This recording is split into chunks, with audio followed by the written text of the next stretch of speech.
Ысқақ Разақтың шығарған кітебі бойынша мадам Енуктан жазып отқан. Мұны қайсы адам оқыса дағы, қайсы инсан оқыса дағы, егер түшініп оқыса, адам илаз ереді да. Бұл деген шынын айтқанда адам өзінен өзі өзгеріледі. Адам өзінен өзі бұл емеге образ кетіп кетеді. Тура. Өзіне кетіп кетеді образ. Анан қантып шыққанда білбей қалады. Ең негізгісі бұл кітап көп адамды өзгертеді. Психология жағынан да, барлық жағынан да өзі көп нәрсе, тарбиялық жағынан оқымыш. Мен азыр үшін барлық жетекшілерге сунуштап атам. Досторыма дагы, Библияда дагы, кайсы жерде отурсам дагы ушул китепти сунуштап айтып берем. Мен айттым го, бир досум жаныма туруп айтып берсем, айтып айтат, мен окуп түшүнбөй койдум деп.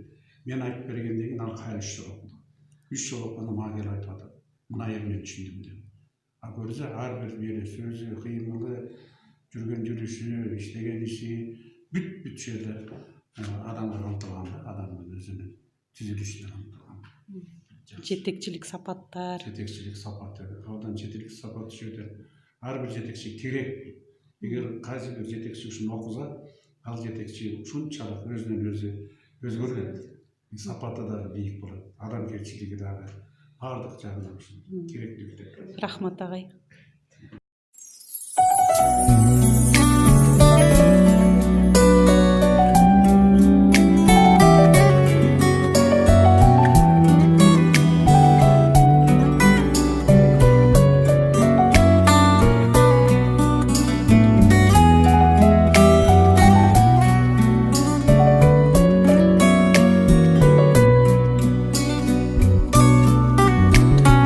Жакшы адамдар bir sululuktur, çağıldıktır şöyle de.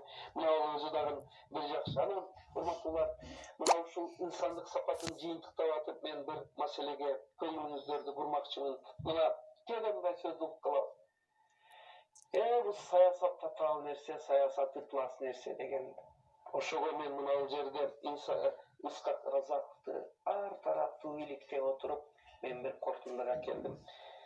Эгерде саясатка Ысқақ Разаковтай таза адамдар барса, ак адамдар барса, имандуу, адилеттүү адамдар болса, саясат өзү дагы тазарып кетет экен деген корутундуга келдим.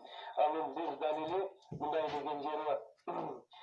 Разаков жыйындарда сүйлөгөн алып барса дейт, пленум болгон, бюро болгон, чоң жыйындар болгон дейт. Ал кишинин адилеттүүлүгү, гумандуулугу, тазалыгы жана акылдуу, илим билимдүүлүгүнөн дейт. Өтүп жаткан пленум, азыркы коллегия чогулуштары дагы каттуу сын айтып, бирөөлдү жемелеп чапта турган акыбалга жеткен учурда дагы анын сөзү адилеттүүлүгүнөн бир мындай гумандуу, адамгерчиликтүү чыгып турчу. Анын ар бир жыйыны, ар бир чогулушу өзү бир школа, өзү бир мектеп болчу дейт. Ушул бардыгы ал кишидеги инсандык сапаттардын акыбети деп ойлоймун. Ушуну менен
бий үчүн жаралгандай. Ал эми биздин ушул Салтанат Бейшенова эжекебиз акыл эмгегинин маданияты үчүн жаралгандай да мен үчүн. Ушундагы китепти окуп туруп, кайра эжекенин видеолору бүт бар да даяр. Ошону окусаңар ушунчалык өзүңүздөрдүн ички жан дүйнөңүздөр өзгөрөт. Ушунчалык кооз, сонун жазылган китеп, аны көркөмдөп, шөкөттөп берген эжекенин сабактары андан кетер сонда. Ошон үчүн ушул Рахмат. китепти алып окуңуздар, эжекенин сабагын